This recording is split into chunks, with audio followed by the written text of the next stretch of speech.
Halo, saya Salsabil Marifa dari Program Studi Ilmu Komunikasi UPBJJ UT Jakarta. Di video kali ini, saya akan menjawab pertanyaan dari mata kuliah logika. Saya di sini akan membahas tentang trem dan logical fallacy. Trem adalah ungkapan dari suatu konsep, ide, atau pengertian yang bersifat kerohanian dan dapat dinyatakan dalam bentuk kata, istilah, atau gabungan beberapa kata. Trem ini memiliki beragam jenis dan pembagiannya. Namun, pembahasan kali ini saya akan membahas 3 jenis trem, yaitu pembagian trem berdasarkan konotasinya, berdasarkan denotasinya, dan berdasarkan cara beradanya sesuatu. Berdasarkan konotasinya, konotasi satu trem dapat dibedakan ke dalam 2 kelompok, yaitu trem yang termasuk dalam lingkup hakikat dan trem yang termasuk dalam lingkup sifat. Nah, masing-masing kelompok ini kemudian terbagi lagi menjadi trem konkret dan trem abstrak. Jadi, terdapat 4 kategori trem yang dapat dijelaskan, yaitu hakikat konkret, hakikat abstrak, sifat konkret, dan sifat abstrak. Lingkungan hakikat, yaitu trem yang memiliki kesamaan makna secara utuh tanpa adanya perbedaan tingkat atau derajat berdasarkan hakikatnya. Nah, ini dibedakan menjadi dua jenis, yaitu hakikat konkret dan hakikat abstrak.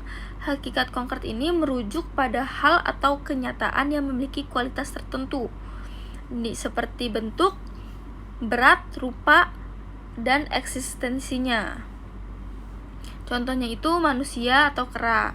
Nah, kalau hakikat abstrak ini merujuk pada kualitas yang tidak memiliki eksistensi tertentu atau yang terlepas dari eksistensi fisik seperti kemanusiaan atau kebenaran.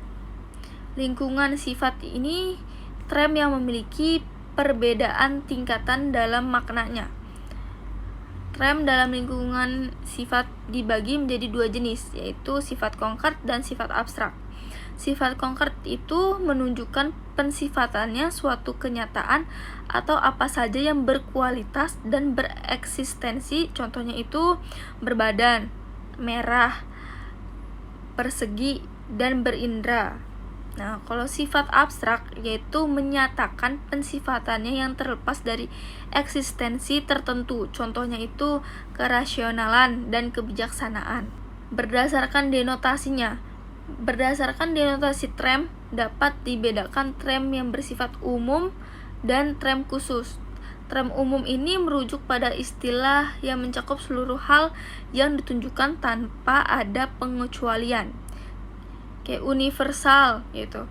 Universal ini adalah sifat umum yang mencakup, tidak dibatasi oleh ruang maupun waktu. Contohnya itu seperti organisme dan manusia. Nah, kalau kolektif itu sifat umum yang merujuk pada sekelompok entitas tertentu sebagai suatu kesatuan. Contohnya itu seperti rakyat Indonesia dan mahasiswa UT. Trem khusus ini hanya merujuk pada sebagian dari keseluruhan, setidaknya pada satu bagian atau satu hal tertentu. Seperti partikular adalah sifat khusus yang mengacu pada sebagian tidak spesifik dari suatu keseluruhan.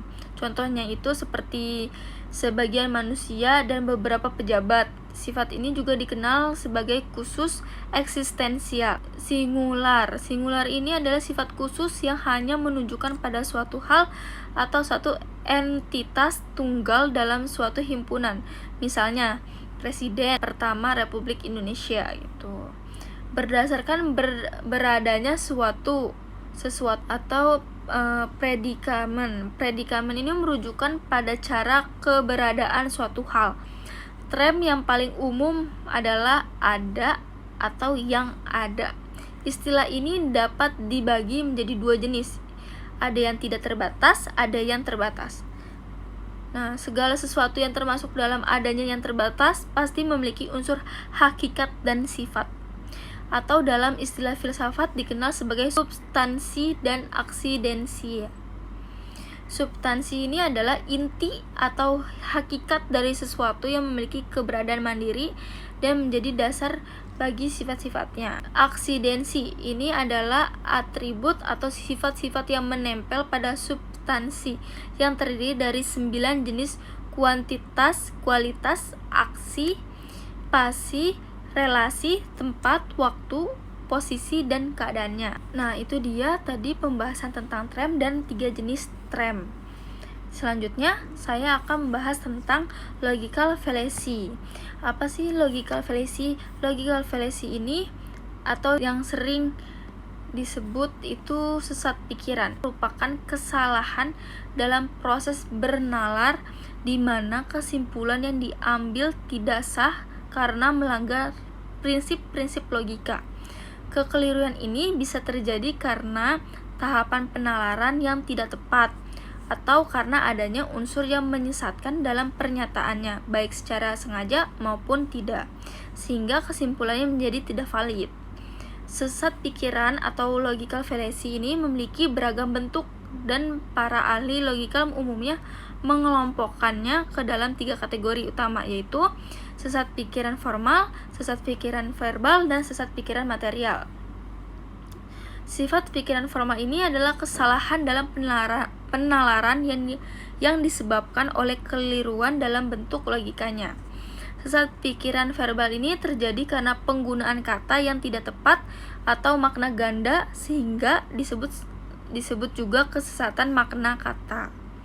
Nah, sesat pikiran material merupakan kekeliruan yang timbul dari isi argumen, baik karena fakta yang diputarkannya secara sengaja maupun tidak sengaja. Untuk menghindari logical fallacy atau kesesatan pikiran, penting bagi seseorang untuk melatih kemampuan berpikir kritis dan logis. Langkah pertamanya itu adalah memahami berbagai jenis logical fallacy. Selain itu, seseorang harus selalu memastikan argumennya didukung oleh data atau bukti yang relevan, bukan hanya opini atau emosi. Mendengarkan dan memahami argumen orang lain secara utuh juga sangat penting agar tidak salah dalam menanggapi atau menyimpulkan sesuatu secara keliru. Penting untuk mengendalikan emosi karena dalam kondisi emosional seseorang cenderung berpikir tidak rasional dan lebih mudah terjebak dalam pola pikir yang sesat.